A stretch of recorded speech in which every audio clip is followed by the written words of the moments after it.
याद मां क्या बात है। रात भर जागिया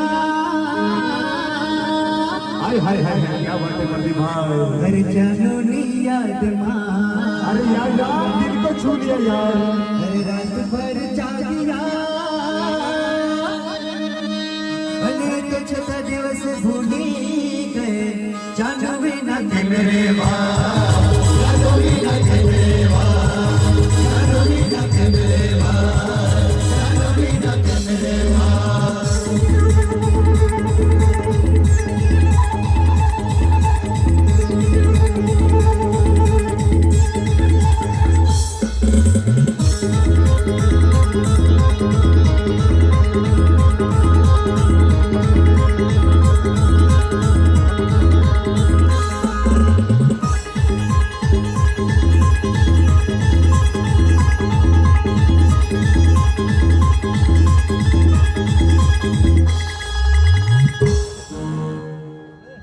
પછી હું થયું પછી શું થયું પ્રદીપ ભાઈ। લગન ને કંકોત્રે हाय हाय हाय हाय। એ તો આપવા આવેલી। अरे यार दिल को छू लिया। હર લગન ને કંકોત્રે એ તો આપવા આવેલી। हाय हाय हाय। અને પછી ઘરે જઈને મને એમ કીધું જાનો વિના કેમ રહેવા।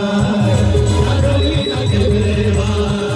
જાનો વિના કેમ રહેવા। જાનો વિના કેમ રહેવા।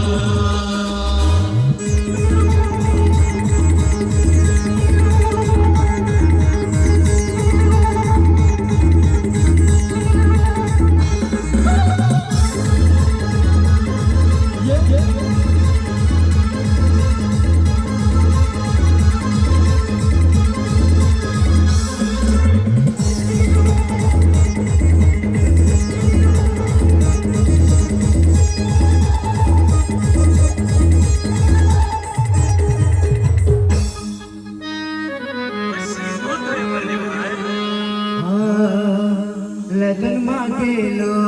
हाय हाय हाय हाय। मैं तो लगन मांगेलो